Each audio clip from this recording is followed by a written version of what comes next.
Blue Origin has a new employee stock plan, but not everyone is thrilled. What's that about?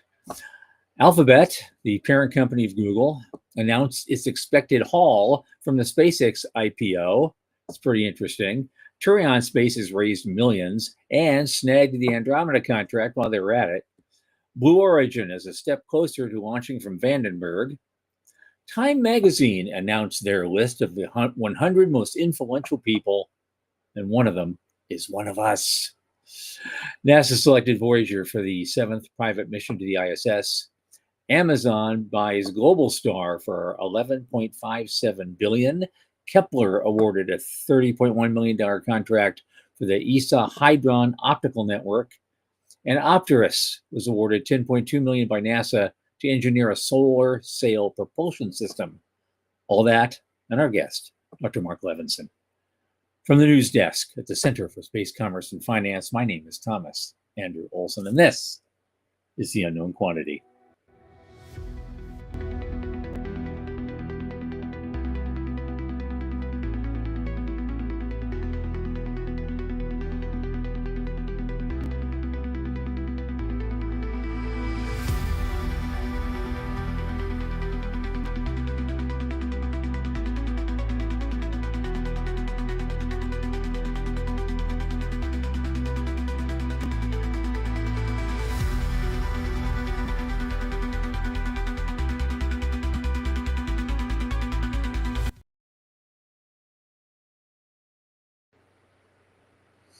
And as always, this program is brought to you by the Center for Space Commerce and Finance. And who are we and what do we do? Well, we're a U.S.-based nonprofit organization, 501c3. We champion and strengthen emerging space startups and space-adjacent enterprises worldwide through advisory, access, and advocacy.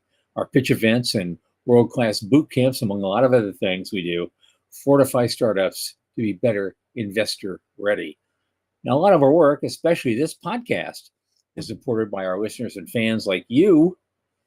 So just go to cscf.space/support and click that Plain as Day donate button. A little on the tip jar each month makes a big difference. And don't forget to like and subscribe, of course, and tell your friends. Bring them along. It's fun. It's fun here. We're a great place.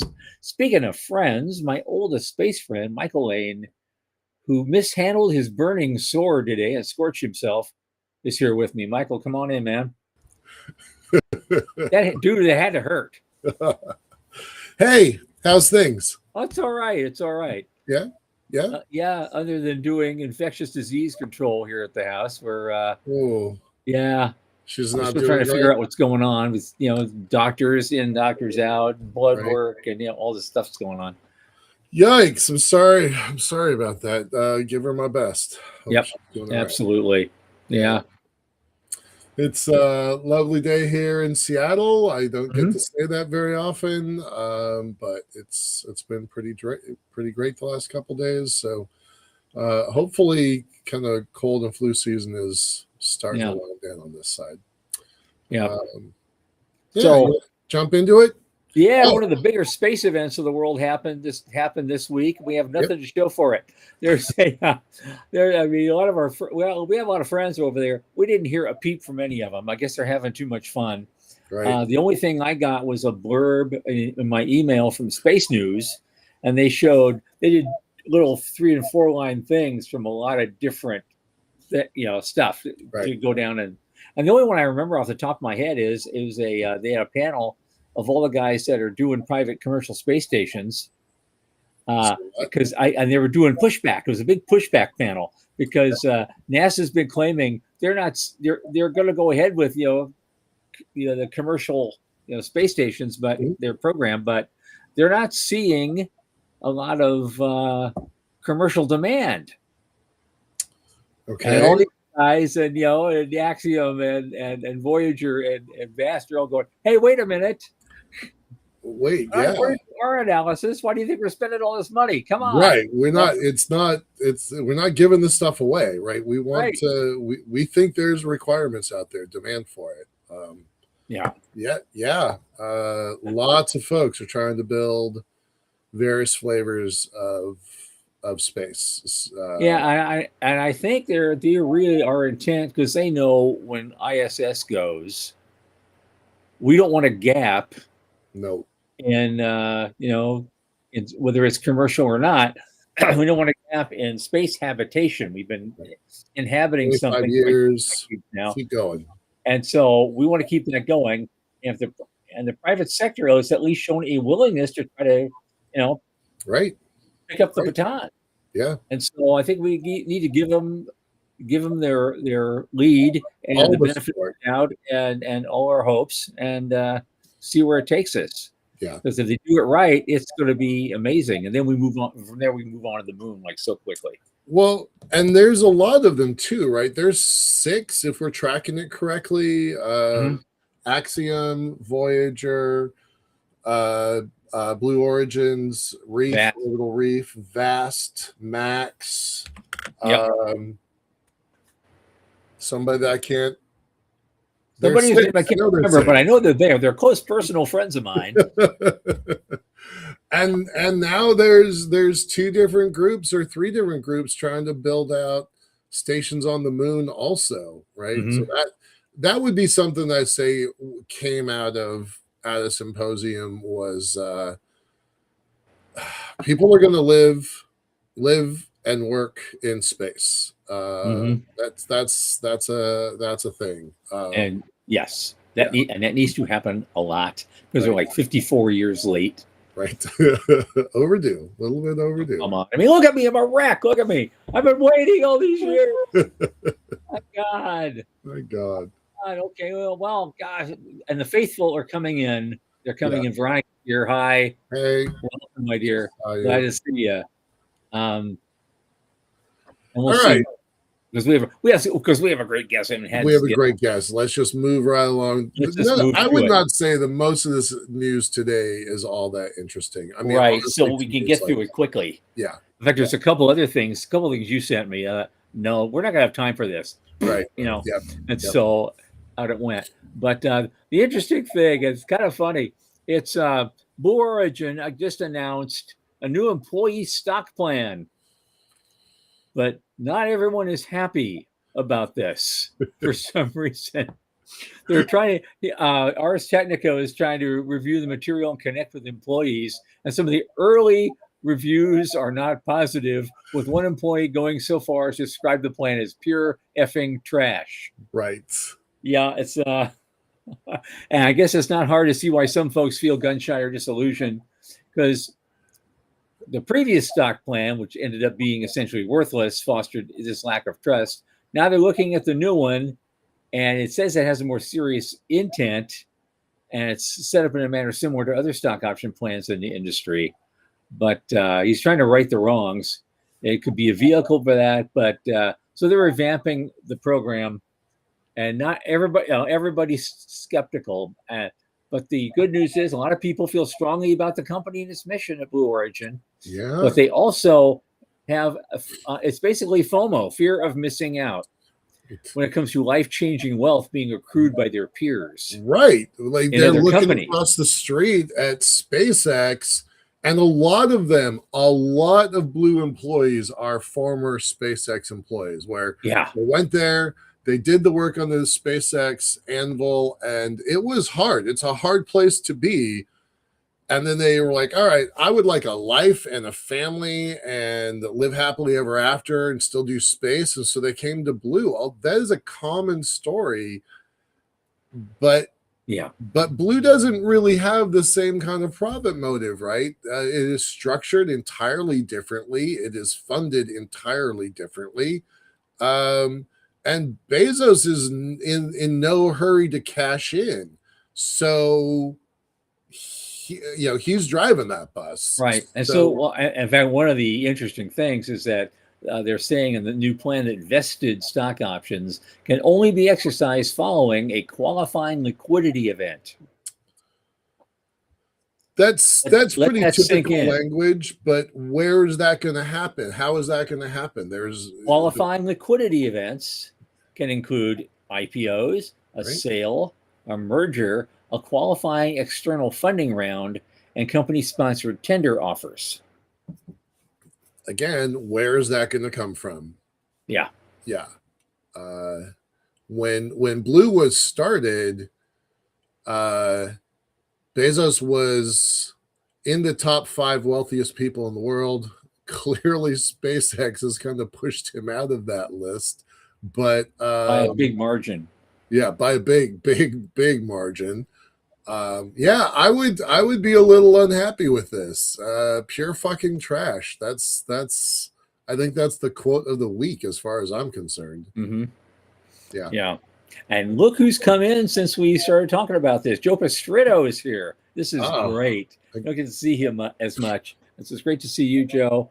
Ajay Kothari is coming in. Hey. Probably to make up for the fact that he can't make it on Monday.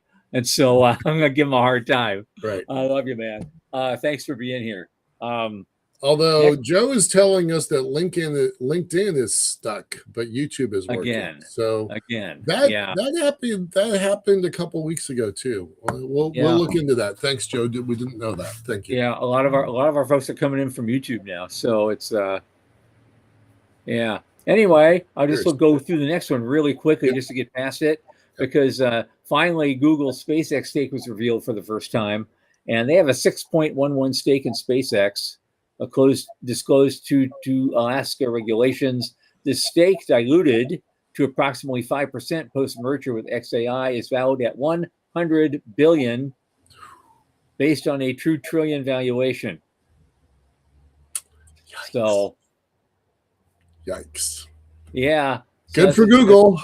Yeah, good for them. Yeah, they got in, I think, in 2015. So they've been adding stuff ever since. And even with the dilution, they have 5% stake. That's pretty good. Yeah, they're going to do okay. I think they're all right. I think no one's worried about Alphabet going under anytime soon. No, but new $100 million in value realized gains. Yeah, that's okay. Well, now what's another $100 million to Apple though? I mean to Alphabet though, really. What do we buy now? Right? Exactly. Okay. So Turion Space raised $75 million, and they plan to spend it on improving its spacecraft production rate and its reconnaissance capability. But why that matters? Turion is one of the 14 companies really recently selected by the Space Force to compete for work on the Andromeda program. So that's we talked about that last week on Monday or Thursday. So this is just a follow-up from that. Yeah. Yep. That's what that is. Okay. Blue Origin is going through the regulatory hurdles, and they're only a step closer to launching New Glenn from Vandenberg. So very soon.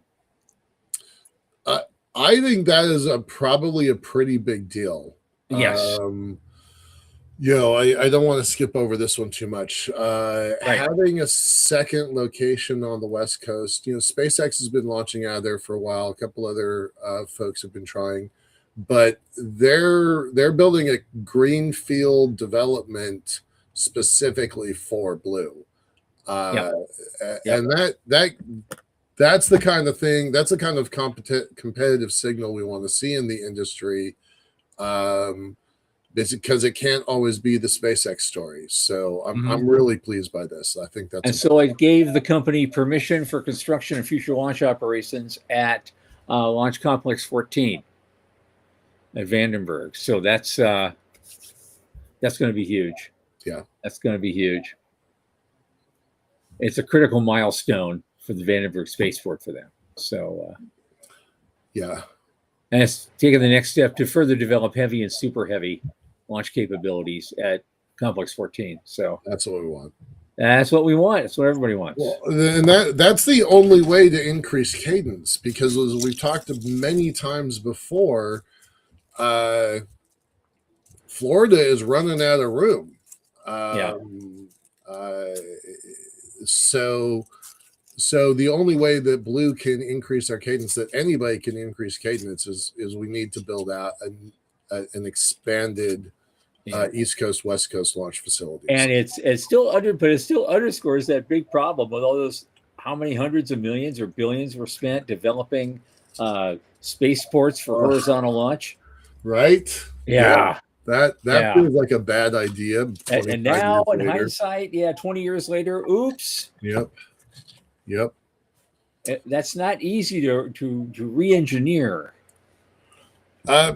Seattle is thinking about building a spaceport. Like it's, there was a big contingency from Space Northwest that Mhm. went to symposium this week specifically to start talking about, can we build a spaceport in Seattle? And I love the idea, right? Home sweet home in my backyard. Blue is here, Stoke is here. Yeah. I think it would be giant game changer, but I don't know if it's very practical. So I'm hoping they're successful. I really hope they are, but I do wonder about it, right? But East Coast, West Coast facilities, we need them. Middle of Yeah. the country, I don't know. That's a harder requirement. Right. Interestingly, I mean, the reason way back in the past, 60 years ago, we were choosing these places to launch from because we wanted that 23-degree orbital inclination. Right. Yep. We wanted it a lot, and we still use it a lot even today because that's where the spaceports are.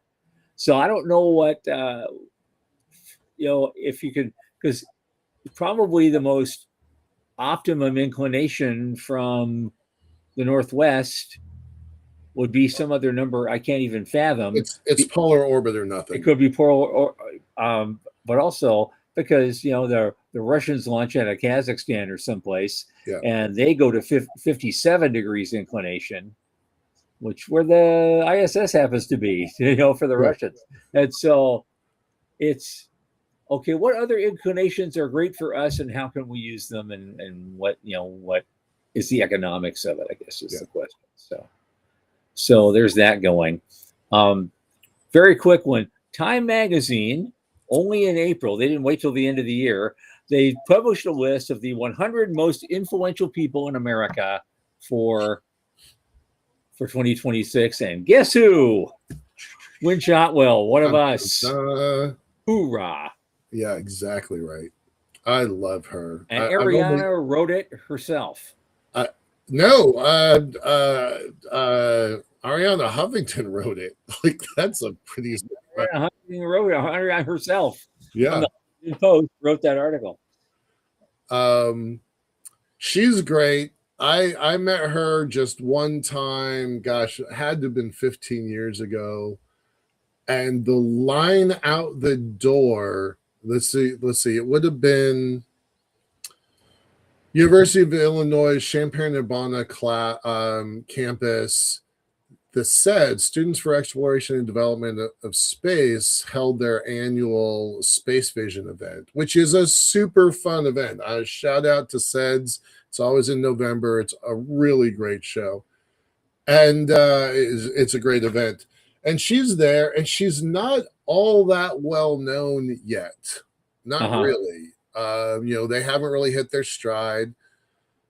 And it was a line out the door to give her their people's resumes, and she was just like, take absolutely everybody, we need everybody. And now I didn't know this until I read this article. It's 23,000 people at SpaceX. So hats off to you. I'm impressed as hell by her.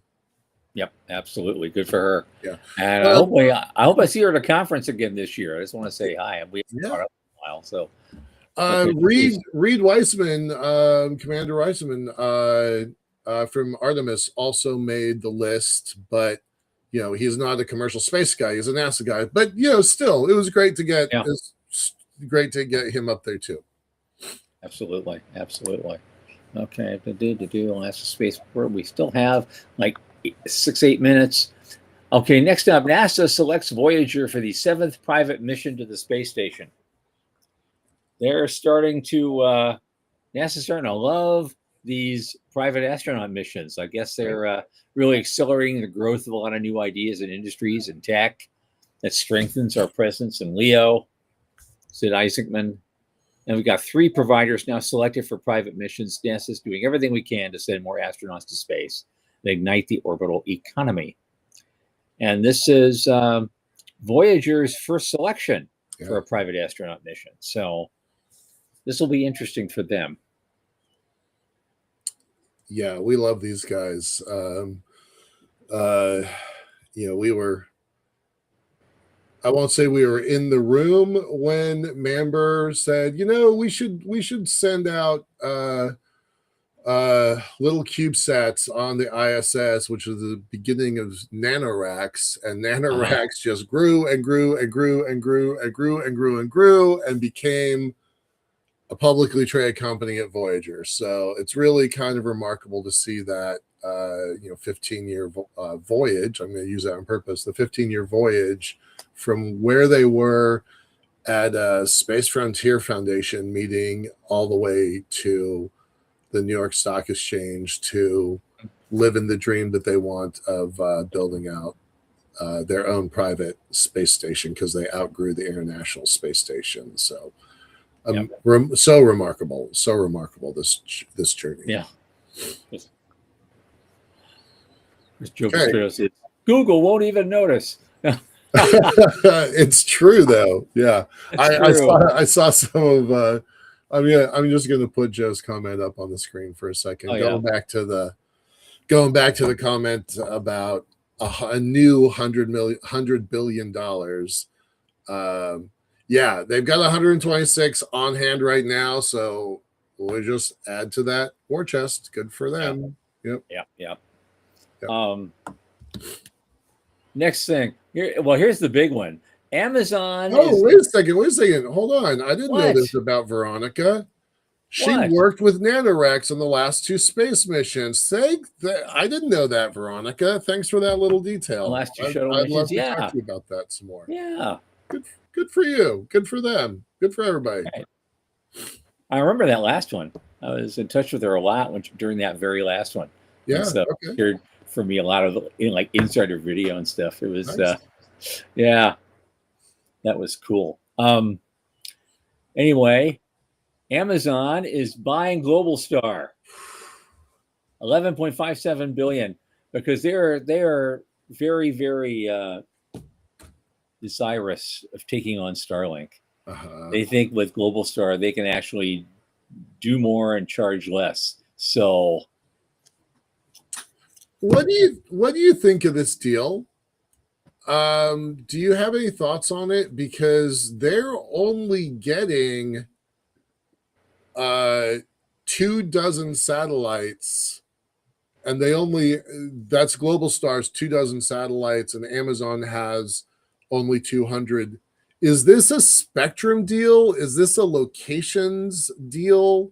Because I don't understand what this deal is. It might be, or it's some kind of special capability that we don't know about that they want to acquire, and they're willing to pay big bucks to get it. That would be my first thought.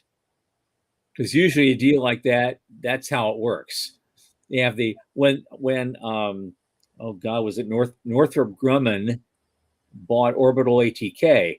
There were specific things that Orbital ATK was doing that Northrop was willing to pay almost any price to get a hold of. Wow. And for a very simple reason. Jim Armour told me about it. It was like they were beating Northrop at everywhere they were competing for a contract.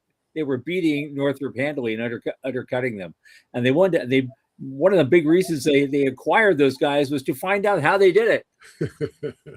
And when they had that first meeting, they were telling them this is how we did it. Well, we don't have to do this part. Well, I thought we always had to do that part. No, that's way too expensive. Cut that out.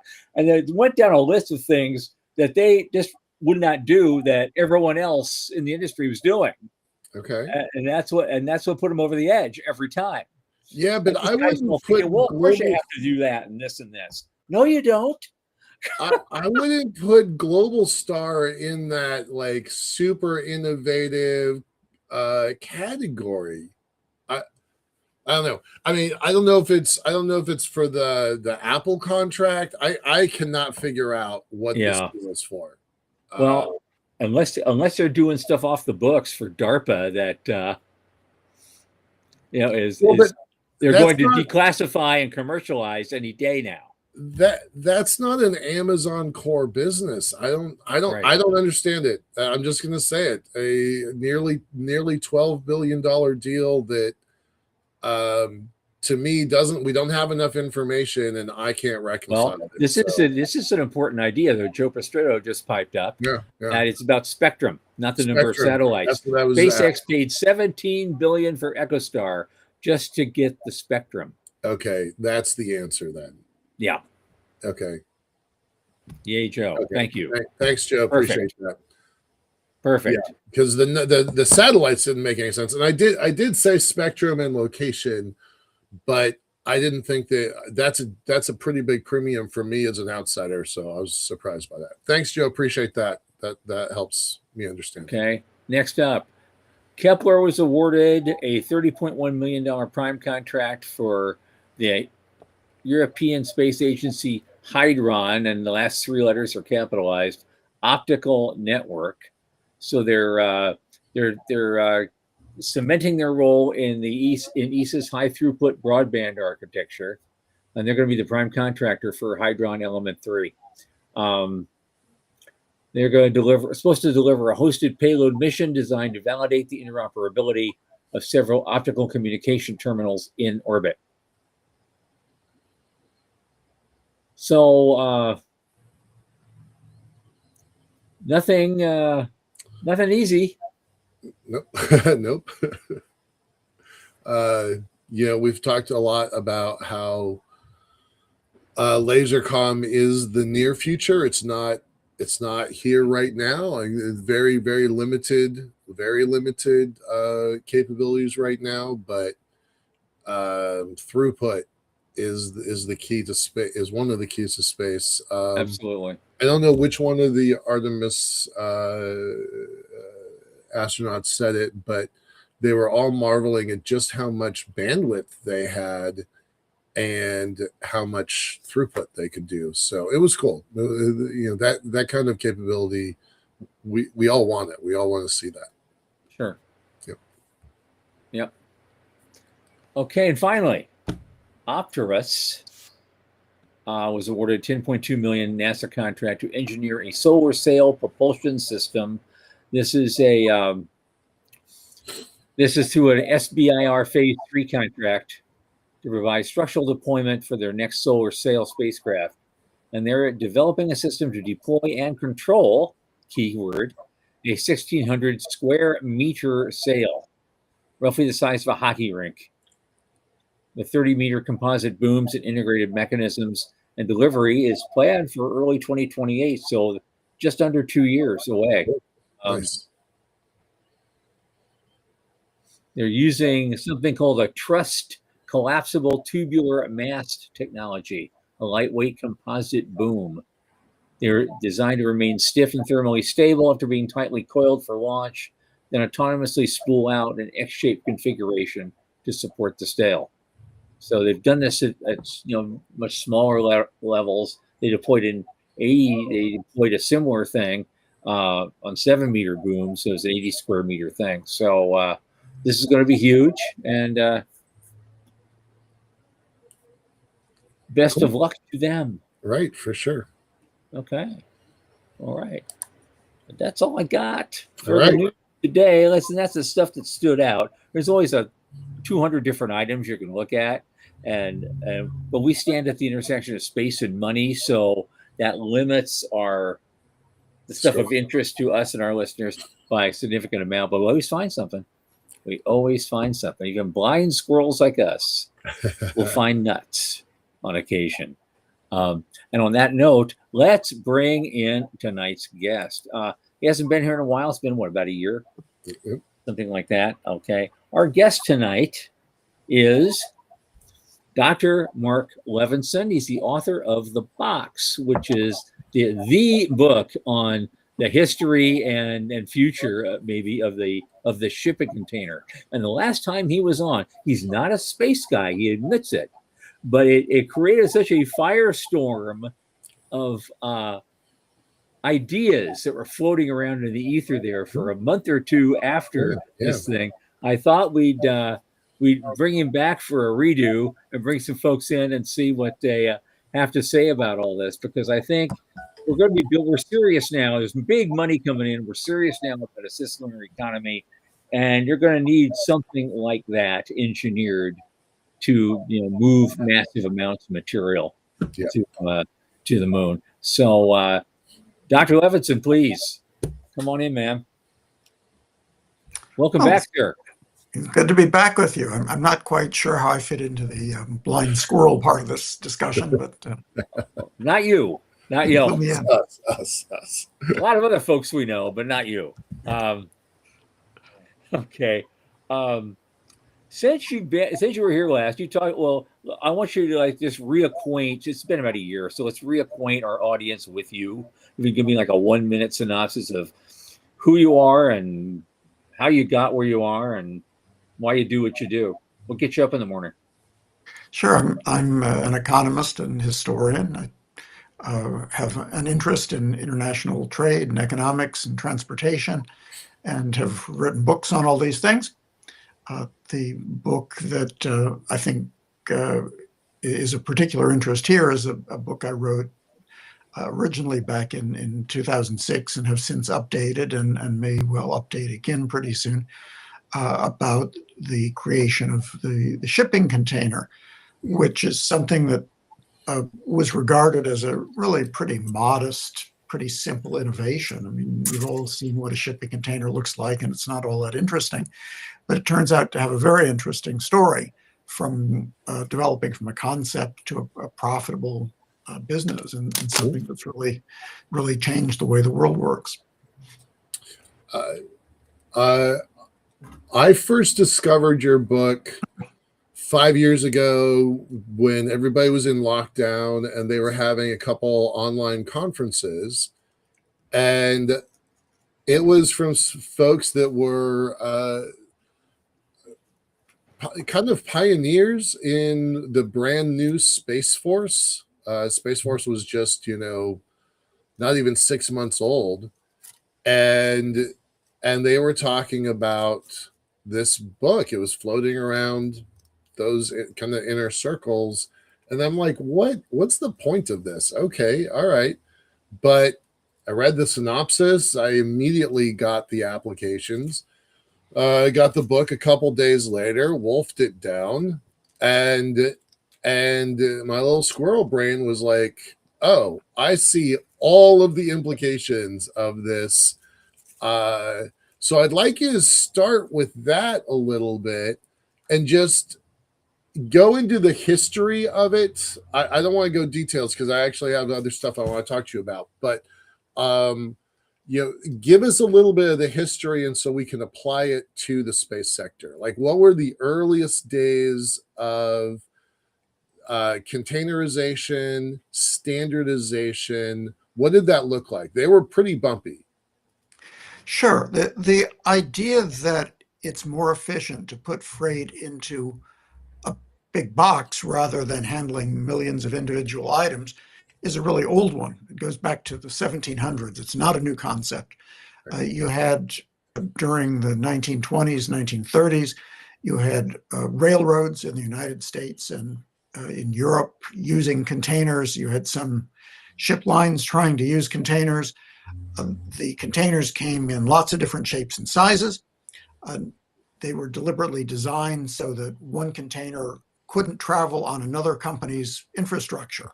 A railroad wanted a container that would work only on its trains, so its customers couldn't defect. So this remained a pretty small business, and it was not a very profitable business because everybody had the same basic problem. Okay, you've put some goods in the container, you've sent the container off, it's landed someplace else. The goods have been removed from it. Now, what do you do with the container? And the answer was, well, if it was a wooden container, you cut it up for firewood. Otherwise, maybe you turned it into a tool shed. This was just not an efficient system, and it was not cost effective. In 1956, a U.S. trucking magnate named Malcolm McLean used containers on the first modern container voyage. He adopted containers that were 33 feet long initially and 8 feet tall and 8 feet wide, and put them on a false deck that was installed on a leftover tanker from World War II. and proved that it would work, that you could actually send freight this way, in that case down the US coast, and it would be cheaper than loading a ship. A typical ship back in those days might have a couple of 100,000 separate items that had to be loaded on. And rather than doing that, you could put the goods in containers. So this idea caught on at a small scale initially. It was a purely domestic, Florida to Puerto Rico, up and down the East Coast. Other companies got involved with the same thing, California to Hawaii. And so then there was an obvious problem.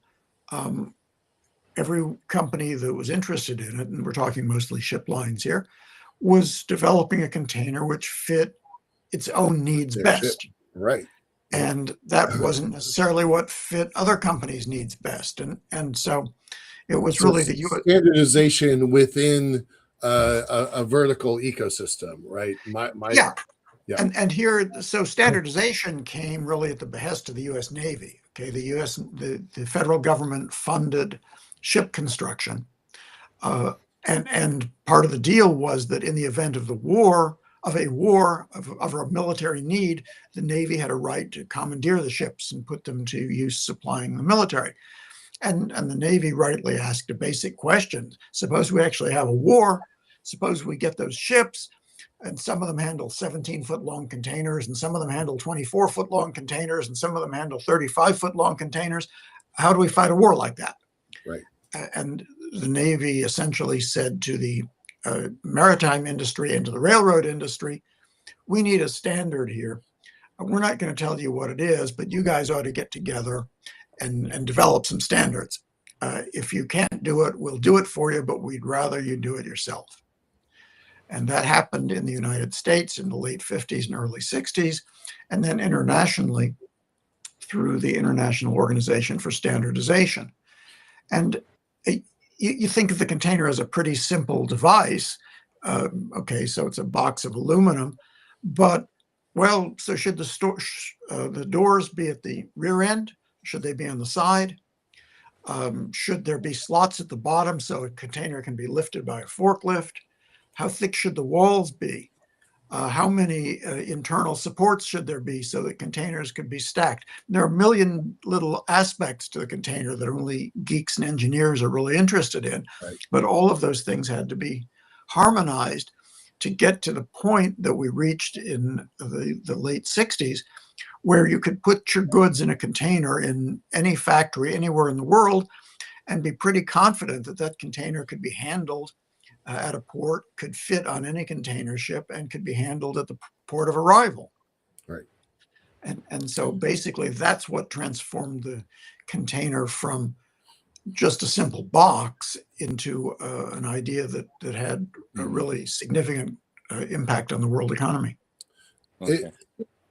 Go ahead. I was going to say, I was curious, I forgot. When was the first big container ship launched? Because then that thing is custom designed just for this, and that's what that changed a lot of things too.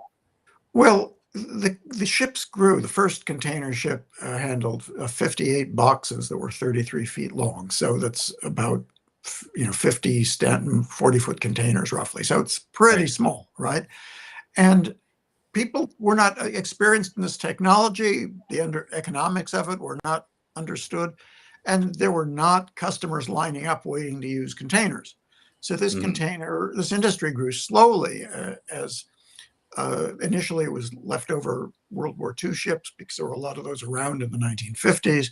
Companies started to get interested in refitting other kinds of ships that were a bit larger, so they could carry a couple of hundred containers. But by the early 1960s, the industry was kind of stalled. And the reason for that was that there was a lot of money interested in getting into container shipping, but nobody wanted to do it unless there was some kind of standard. Imagine you'd sunk millions of dollars into a ship that was custom designed to handle 35-foot containers, and then it turned out that the standard was 40-foot containers and your ship was worthless. Right. No one was willing to do that. It was really in the mid-60s when there was agreement internationally on the basic standards that money started pouring into the industry. They started building bigger ships. step by step. It was not, from a couple of hundred to 10,000 overnight, but they started to build ships that could handle 1,500 containers, 2,000 containers, and then over time the ships got larger and larger. Obviously, this required investment in the ports, because initially the ports that were set up to handle containers were not set up to handle these larger vessels. It was really in the aughts, around 2006, that we started to get ships that were capable of handling 10,000 20-foot equivalent units. That's basically 5,000 highway-sized containers. That's insane. And since then, it's gotten bigger. So today, there are ships that can handle as much as 25,000 TEUs, and many ships that can handle 15 or 16. So you compare that to the size of the original container vessels back in the 1950s, we're a multiple of hundreds. Yeah. Well, and these are the things that really got the guy you met earlier in the background, Sean, our producer. He really glued on to the piece about the military setting a standard and how the shipping industry grew very quickly once there was that standard. And then that led to Dr. Plata. Doug Plata has a pretty good sized community, about 100 engineers or so that are part of his space development network. It's a nonprofit that is trying to think through these problems.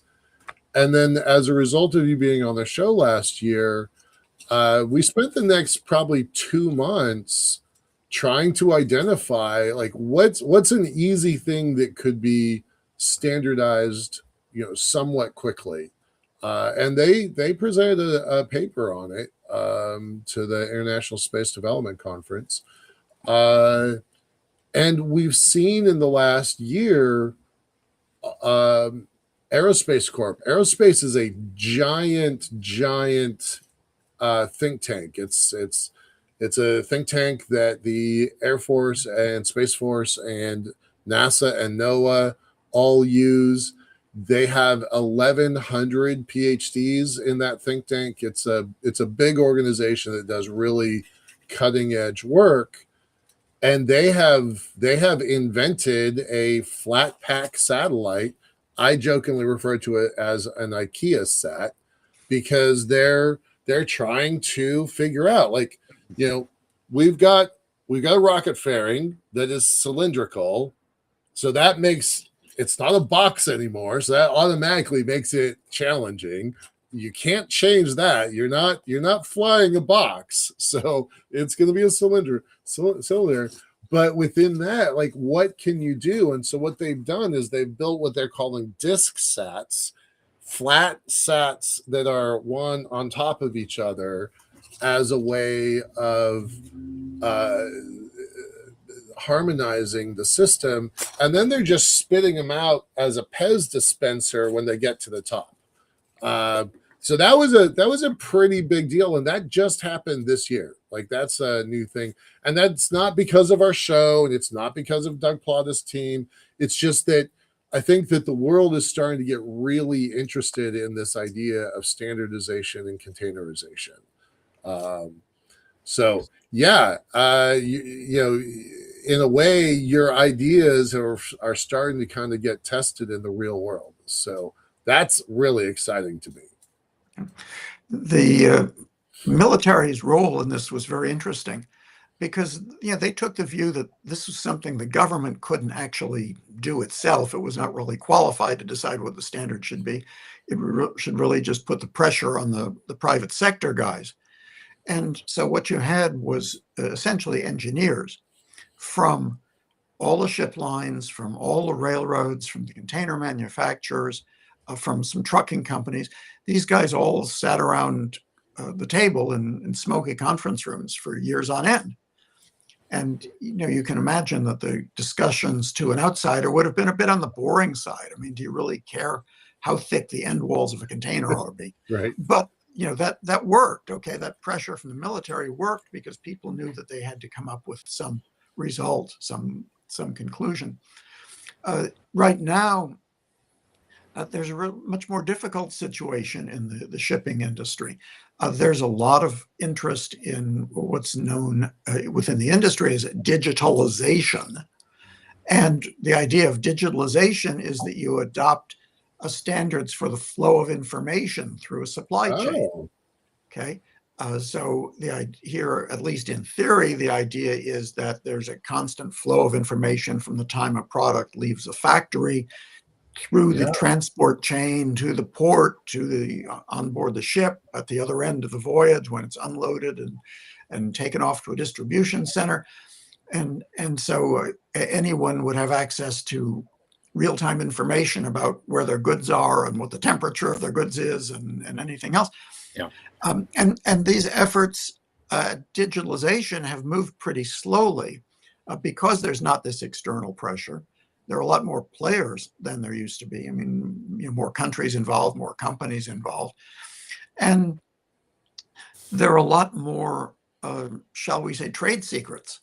So everybody agrees in principle that having common standards for the transmission of data would be a good idea, but they would like to have this according to the way they're doing it themselves, and they'd like to be able to keep some of their information away from other companies that are in the industry.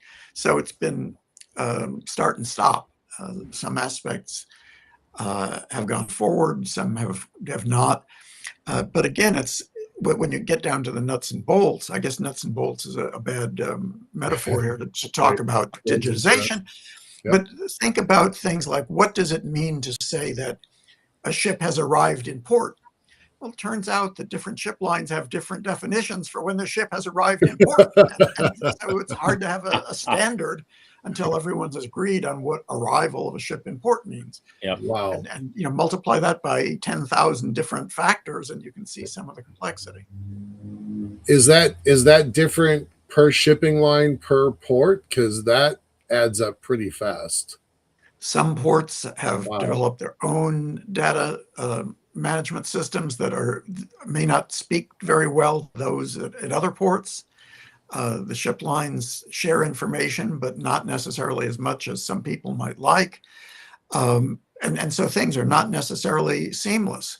In theory, you could have the arrangement of containers on a ship when it's loaded correspond to the way in which that container is going to be unloaded 10,000 miles from now. And so it makes the whole process more efficient. And then the containers in the terminal would need to be stacked in a way so that they can be loaded on board the ship in that order and then unloaded at the other. Well, that's the theory, but the practice is just a little bit more complicated. And well, that's kind of interesting, given that first you say that all these is kind of almost like anarchy. Everybody can make their own decision and their own determination of when they arrive or not, and what to do accordingly. The Navy in the 60s said, well, we don't want to set the standard. We want you guys to do it. That didn't stop governments around the world from getting together and setting standards arbitrarily on their own for commercial aviation right after World War II. I'll give you 3 examples. They all sat down. France set the standard for what sea level is. There's a certain area, it's this very calm inlet in their country, and it's always been very extremely stable in terms of its height. And so they use that as the standard for what the deck is. And then, what was it? It was, of course, Britain decided what the universal standard of time was going to be. Greenwich Meridian was right there. When it got around to America, they said, what do you want? We beat them all. We said, we want everything to be in English. Right. And 80 years later, you got a guy flying on Ghana Airways going into Singapore, and they're both speaking to each other in English. Yeah. So we've got about 10 minutes left here. I know that you don't know our industry, but what would you take some guesses here? What would you think would be some things that we need to be paying attention to? I liken us to those early days when there were strikes, where there were longshoremen that were losing their jobs because everything was chaotic and mismatched. There's a pretty famous example of some missions that have failed because one team was using imperial inches and the other team was using centimeters, right? Metric centimeters. It's insane that kind of error can still happen, but it did not all that long ago. So what would be some things that are like, okay, you absolutely have to solve this? I don't think we're at the stage of the digital standardizations yet, although there is a company locally in Seattle that's pulled in $50 million to work on the digital standardizations amongst contractors. So that is we are starting to see something there. Right, Veronica's telling me it's the Mars Polar Lander that crashed because of a metric malfunction. Yeah. But what would be things that, using the shipping industry as a template, what would be things that we should be paying attention to now? I guess I would make a couple of comments based on total ignorance, but of the space industry. One thing is that there is definitely an issue with standards of lock-in. Yeah. And you have this now in the shipping industry. Okay. Yeah. The size of the containers was set back in the early 1960s, when in most parts of the world, road travel meant on 2-lane highways, and railroads were really not equipped to handle containers that they'd never needed to. And of course, now all over the world, you've got motorways with wide lanes and multiple lanes, and trucks can carry much longer loads, but ships can't. Okay, we still have 40-foot containers because you have all of this capital, and so we're sort of locked into this the 40-foot container now, because nobody's going to scrap 2,500 container ships in order to use larger containers. Right. And so you have this weird business in many ports in the United States of taking these 40-foot containers of imports, taking them to a railroad yard or a truck yard, removing the contents from those containers, stuffing the contents into a 53-foot container, and then shipping the 53-foot container domestically. Okay. So the container was originally invented to eliminate a lot of the cargo handling, but now you're handling the cargo once more to move it from one container to another. Wow. Kind of crazy, yeah, but that's because we're locked in. So one thing I'd say is you want to think about the lock-in, and I guess a related thing is, do you really need to standardize everything? Right. The negotiations might be a little better, a little easier if you can identify things that it's crucial to standardize, and things that some diversity wouldn't hurt. Mm-hmm. Okay. And it might mean there are just fewer items to bang heads over. Yeah. Well, we're having knife fights in the industry over the size and shape of I'm going to call them gasoline ports, right? If your car and my car had a different shaped nozzle and a different connecting point, that's not very good for the overall industry. We're having those problems. There's starting to be there are a couple industry leaders that are starting to figure out that we need a USB port for space, some sort of universal serial bus for space, and those things, little small breakthroughs are starting to happen. But there aren't enough consortiums working on these individual problems necessarily. So it's a little tricky. We're not there yet. I'll give you an example of something that proved really unnecessary to standardize. Okay. The original standards for the shipping container foresaw a container that would be 8 feet tall, from the floor to the roof. Mhm. Well, so if you think of how containers are used now, if they're on railroad cars or on truck trailers, truck chassis, or if they're on board ships, why does the height really matter? Okay, if you've got containers with different widths, you've got a problem because they're not going to fit in the cells in the container ship, right? If you've got containers of different lengths, you've got a problem because they're not going to fit in the cells in the container ships. But if you've got containers of different heights, but the same lengths and widths, they'll fit in those cells on container ships. Yeah. And so now you have in common use, you have containers that are 8 feet high, 8.5 feet high, 9 feet high. And it's possible to have some diversity in that aspect, even while you would not want diversity about the width. Interesting. Okay. All right. Yeah. Of course, the basic problem still, at the end of all this, when we talk about shipping containers, I love to talk about them, but we're still putting square pegs into round holes. We've got spaceship fuselages that are circular, and we're trying to put stuff in there and do it in an efficient way. And you think, oh, the shipping container would be great for this, but they're square shipping containers, and you put them inside the fairing. There's a lot of room left to pack other stuff around it, and you don't need to ship that many teddy bears to lunar orbit. So it's not like it's an efficient a way as we would like to move things. And Sean saying that was my argument with Doug, right? But then if you want to build something that actually works, you have to run it down a rod or something, and it becomes toroidal or just donut shaped. And how practical is that out there when you get to the other end? The constraints in say ocean shipping are obviously quite different. But one interesting thing that happened after containerization is that a lot of companies redesigned their products, because then the question became, how many of these bottles of dish soap or how many of these toys in a package could fit into a cardboard carton, and how many of those cartons could fit into the container? Yes. Right? Because you were paying for the space, and so you wanted to fill it efficiently.